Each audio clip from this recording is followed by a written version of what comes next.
Bonjour tout le monde. Alors, depuis quelques mois, il y a des représentants syndicaux qui s'en vont dans vos milieux de travail pour des travaux en classification et on m'a demandé de vous faire un peu l'historique de pourquoi on en est là actuellement.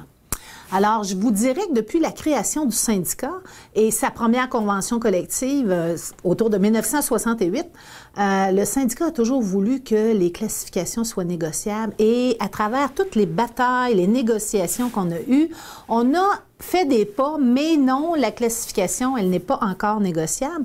Sauf qu'on a fait des pas, et des pas importants. On a fait des révisions globales de classification au début des années 70, au début des années 80, et au début des années 90, il y a eu une entente de relativité salariale.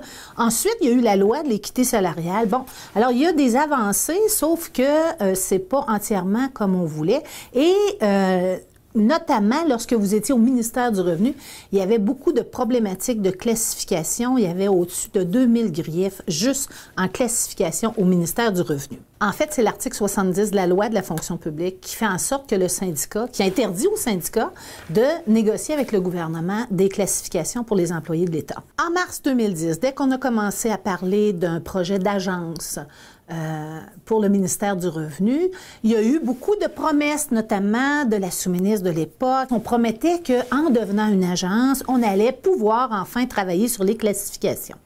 Alors, évidemment, dès que le projet s'est concrétisé en avril 2011, le syndicat, rapidement, a demandé aux représentants de l'employeur à l'Agence du revenu de convenir d'une lettre d'entente pour concrétiser ces promesses, c'est-à-dire une révision globale des classifications pour les gens au revenu. C'est le 3 juin 2011, donc près de 2 mois après la création de l'Agence, que nous avons signé une lettre d'entente qui fait en sorte que on peut faire une révision globale des classifications dans l'ensemble de l'Agence du revenu.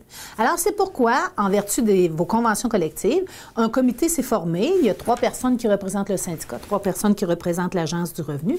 Pour vous, ce sera Mme Lynne Mélanie Martel, M. André Dion et M. Sébastien Lecourt, qui sont vos représentants à cette table-là de classification. Dès le 14 octobre prochain, ces gens-là vont aller dans les milieux de travail, vont faire des cueillettes sur l'ensemble des tâches que vous faites.